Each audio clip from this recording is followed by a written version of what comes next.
Kalau kita tawakal ke Allahnya 100%, Allah nolongnya 100%. Dan ukuran persentase itu yang tahu cuma kita, karena di hati kita itu yang muncul. Ada satu titik keraguan berarti kurang dari 100%.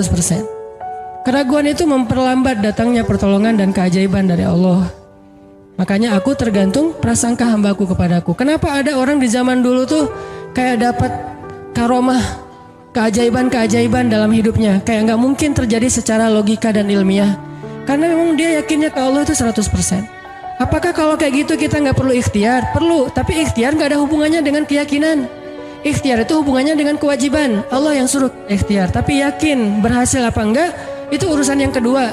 Urusan hati antara kita dengan Allah Subhanahu Wa Taala. Kayak kita minum obat. Tentunya kita harus beli obat yang paling bagus, dokter yang paling recommended, yang spesialis. Oke, itu ikhtiar. Tapi kalau sampai hati kita terlibat dengan ikhtiar itu, meyakini bahwa kalau ini pasti sembuh, kalau ini kayaknya nggak ada harapan, soalnya dokter juga nggak ahli, berarti hati kita sudah terpaut dengan makhluk dan berarti sudah berkurang yakinnya kepada Allah. Saat itu kita tidak akan melihat keajaiban.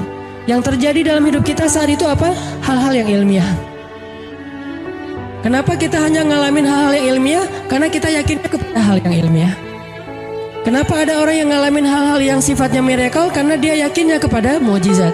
Yakinnya kepada aun atau pertolongan dari Allah Subhanahu Wa Taala. Jadi bukan kita tidak berikhtiar, ini bab a'malul qulub, amal hati. Apakah hati kita yakin gak sama Allah Subhanahu Wa Taala? Dan Umar mendengar cerita itu semakin yakin sama Allah. Makanya nanti muncul kasus di zaman Umar tuh luar biasa. Ini presiden kalau imannya 100% ke Allah, ada masalah di negaranya tuh, dia tinggal bilang ya Allah beres tuh masalah. Jadi di Mesir waktu itu ada musim paceklik sampai sungai Nil tuh hampir habis tuh. Sehingga air sungai Nil nggak mengalir lagi ke ladang-ladang jagung, gandumnya orang-orang Mesir. Dan orang Mesir yang dulunya menyembah anak sapi betina mulai syirik lagi nih. Mulai berpikir, kalau kayak gini mah sama aja. Setelah Islam datang kita tetap aja susah, paceklik. Mending kita doa lagi ke nenek moyang kita, dewa-dewa yang dulu. Gubernur Mesir yang namanya Amr bin As waktu itu ngirim surat kepada Umar ke Madinah.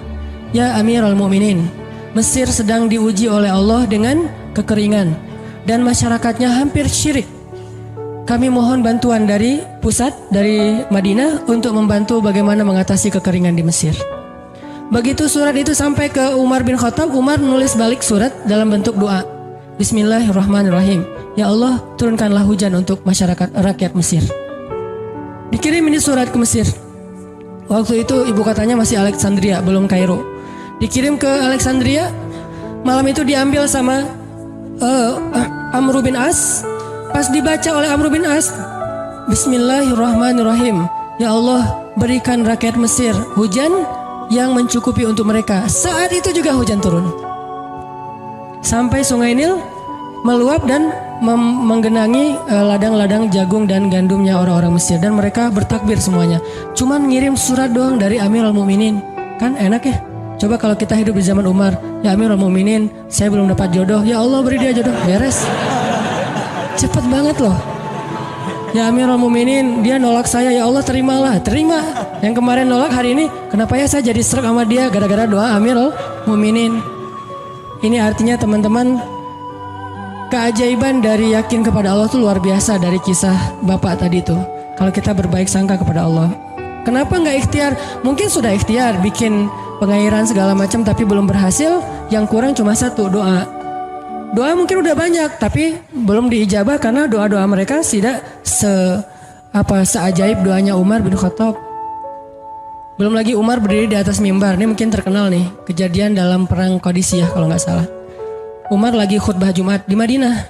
Kaum muslimin lagi berperang di Irak melawan pasukan Persia, perang Qadisiyah namanya. Irak Madinah tuh kan kalau naik pesawat sekitar 2,5 jam, 3 jam, jauh tuh. Jakarta Medan lah, jauh. Nah, Umar lagi khutbah di atas mimbar, sholat Jumat. Tiba-tiba tema khutbahnya tuh ganti gitu. Lagi ngomong tiba-tiba beralih tema. Wahai kaum muslimin, naiklah ke atas bukit itu, baliklah kalian mundur-mundur gitu. Jadi Umar tiba-tiba kayak ngomongin sesuatu yang gak nyambung. Orang-orang heran, nih Umar kenapa? Oh ya udah biarin, namanya juga Umar gitu kan. Dia punya Mungkin dia ngeliat setan atau apa, setan kan takut sama Umar. Diem. Udah selesai sholat Jumat, pada datang, ya Amirul Mukminin, tadi apa yang terjadi? Kenapa Amirul Mukminin ngomong sesuatu yang gak nyambung? Kita juga gak ngerti. Kata Amirul Mukminin, saya ngelihat Allah menampakkan kepada saya pasukan Islam di Qadisiyah yang terdesak, hampir habis dibantai sama musuh. Tapi saya ditunjukkan ke sebuah bukit yang mungkin mudah-mudahan itu jadi benteng untuk mereka berlindung. Saya suruh mereka naik.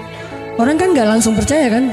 Bener gitu terjadi kayak gitu. Kalau Rasul ngomong, mungkin aku naik ke langit, Isra Mi'raj, oke lah, itu aja masih ada yang mendustakan. Ini Umar yang ngomong, bukan Nabi yang dapat wahyu.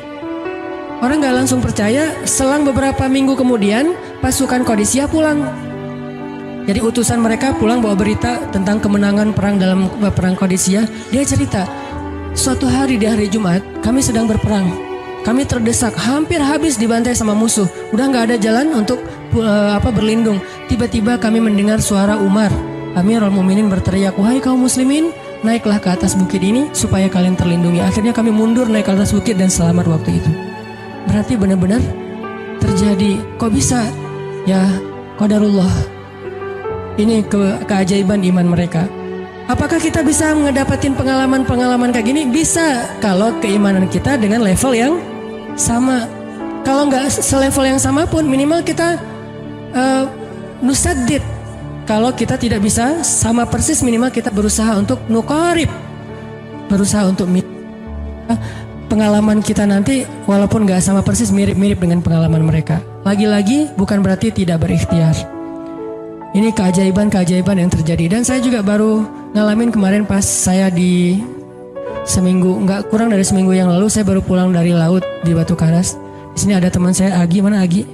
Nah, ini Agi ya. Ini by the way model iklan. Ada deh pokoknya iklan jodoh maksudnya. Agi ini anak Batu Karas. Agi boleh diceritain? Agi ini anak Batu Karas. Batu Karas tuh Jawa Barat, daerah Pangandaran. Dari Bandung kurang lebih 6 jam perjalanan. Kalau lagi ada ombak saya suka ke sana nonton orang main surfing. Nggak main sih, main dikit-dikit tapi nggak jago. Nonton orang main surfing. Ketemu Agi. Agi nggak tahu tuh ya. 2 hari sebelum saya datang ke Batu Karas, dia sakit, kayak demam gitu. Mungkin habis diputusin kali ya. Dia demam gitu, nggak enak badan, pengen pulang. Biasanya kalau nggak enak badan cuma dia tinggal di Jakarta, paling juga di kos-kosan. Tapi kali ini pengen pulang ke Batu Karas banget. Aduh, kenapa ya pengen pulang ke Basroh Batu Karas gitu ya. Batu Karas kayak Basroh gitu. Pengen ke Batu Karas. Pas dia pulang, hari saya lagi mau main tuh, dia diajak sama temennya, ngojay itu berenang yuk gitu. Berenang yuk, berenang. Dia ikut, padahal lagi nggak enak badan, tapi pengen berenang. Pas lagi di pantai, saya datang ketemu loh, kayak kenal nih, hitam-hitam ektis gitu. Ternyata ketemu saya, Ustadz Hanan ya, ya kenalan. Ustadz saya tuh ketemu Ustadz kemarin di Meruya pas kajian minggu bulan yang lalu. Cuman karena jamaahnya banyak, saya nggak bisa ketemu Ustadz, nggak bisa salaman. Saya waktu itu membatin, ya Allah saya pengen banget ketemu Ustadz Hanan langsung, tapi jangan dalam suasana ta'lim yang ramai, langsung berdua. Mudah-mudahan terkabulkan. Akhirnya Agi banyak istighfar sebulan istighfar. Akhirnya terjadilah yang tadi itu, dia nggak enak badan. Saya juga tiba-tiba ujuk-ujuk, kenapa ya saya pengen ke Batu Karas, kenapa ya pengen ke Batu Karas. Ternyata di sana ada ombak. Kan ada Agi. Ketemu aja di Batu Karas. Itu cara Allah menskenariokan, dan itu terbukti banget loh. Istighfar bukan karena saya orang soleh, dan kita bisa istighfarin siapa aja. Saya pengen ketemu ini, saya pengen, dan itu ajaib. Kalau misalnya nggak ketemu pun di dunia, insya Allah ketemu dengan orang soleh itu nanti di akhir. Apa ruginya beristighfar dan berdoa? Nggak ada ruginya kan? Ya Allah, saya pengen banget ketemu dengan, misalnya sebutlah ulama yang paling kita ngefans di dunia, siapa gitu, dengan Imam Sudais, Imam Masjidil Haram. Pengen banget jabat tangan sama Imam Masjidil Haram yang imamin umat Islam seluruh dunia gitu. Tapi kan gak mungkin. Kita umroh, kita haji juga gak bisa ketemu dengan Imam Sudais. Kita berdiri paling depannya di dekat dengan Hajar Aswad. Begitu mau sholat diusir tuh. Begitu selesai salam langsung dipagar betis sama askar-askarnya. Susah ketemu beliau tuh, ajaib banget kalau bisa ketemu. Tapi kan gak ada salahnya beristighfar kan? Astagfirullah, astagfirullah, ya Allah, Sudais, astagfirullah, astagfirullah, Sudais, astagfirullah. Terus aja gitu. Pengen ketemu Sudais. Tiba-tiba bisa aja sudah datang ke Indonesia, ada seminar apa, mungkin bisa ketemu yang paling logisnya. Atau kalaupun gak ketemu di dunia, tiba-tiba bangkit dari kubur di sebelah kita. Siapa? Kan kamu sering manggil saya dulu, siapa? Sudais yang mana ya? Imam Masjidil Haram, Masya Allah Syekh gitu. Dan orang soleh nanti di akhirat, dialah yang salah satu akan menyelamatkan kita dari perjalanan yang sulit selain syafaat Rasulullah SAW. Jadi kalau disebut nama Nabi kita spontan ya, Sallallahu Alaihi Wasallam. Kalau perlu bahkan kayak respect banget gitu kalau disebut nama Nabi langsung Sallallahu Alaihi Wasallam, karena luar biasa jasa Rasulullah. Yang jelas selain Rasulullah Sallallahu Alaihi Wasallam, nanti ulama-ulama orang-orang soleh juga bisa nolongin kita di akhirat. Jadi kalau kita doa, ya Allah pengen banget ketemu si Fulan, Syekh Fulan, Ustadz Fulan, Kiai Fulan. Kalau nggak ketemu pun di dunia, pasti ketemu di akhirat. Yang jelas harapan kita nggak mungkin Allah abaikan gitu aja, nggak mungkin. Pasti Allah kabulkan. Cuman Allah kadang-kadang menggunakan cara yang lebih baik daripada yang kita pernah bayangin. Ketemu beliau di dunia paling cuma selfie. Tapi kalau ketemu di akhirat, dibawa selamat di sirat yang panjang, lebih mending mana? Ketemu nih dengan seorang ulama, orang soleh yang kita ngefans banget nih. Pokoknya saya pengen banget selfie sama beliau, ya Allah. Apalagi kalau orang soleh itu followersnya banyak, misalnya 1.100.000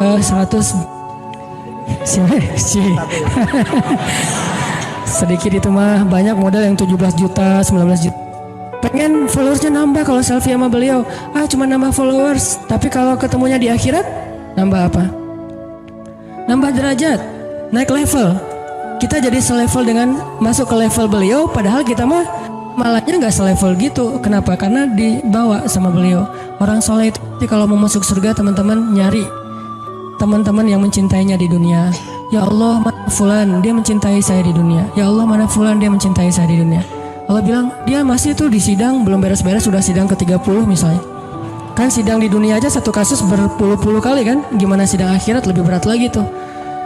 Ya Allah, tolonglah dia, selamatkan dia, karena saya mencintainya selama di dunia karena Engkau. Akhirnya orang-orang soleh pada balik lagi dari surga, balik lagi kepada mahsyar. Demi ngapain? Demi menyelamatkan orang-orang yang mencintai mereka semasa di dunia. Datang kepada mahsyar, cari ke bagian informasi. Tolong dong yang namanya ini gitu, panggilin. Perhatian, Hanan Ataki dipanggil sama Syekh siapa gitu teh.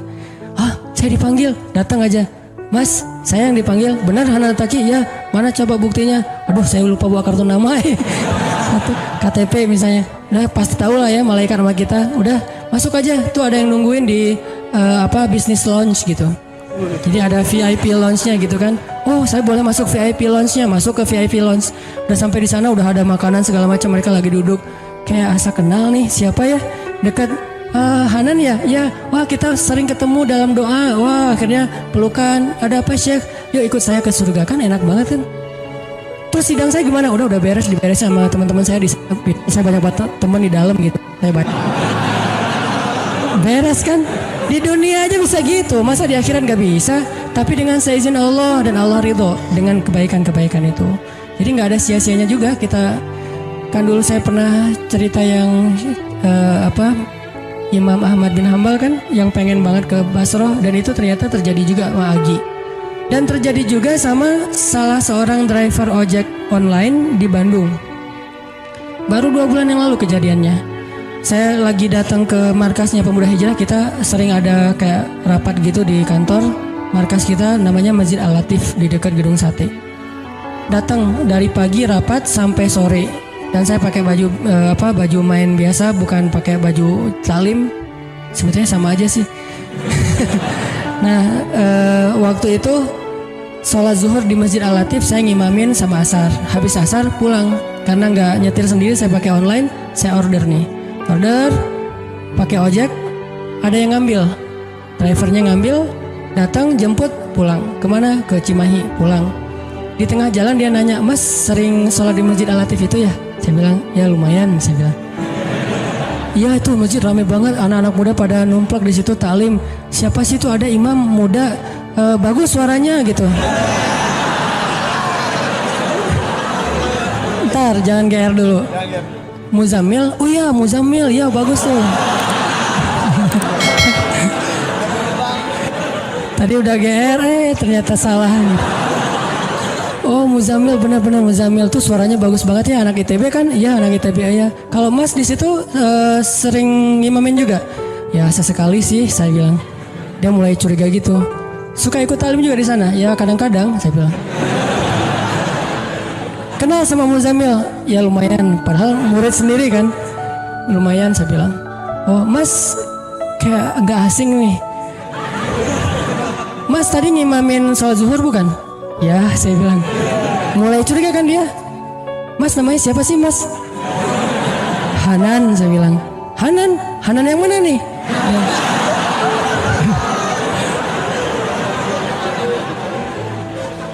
Saya bilang Hanan Taki. Wah langsung oleng deh mah.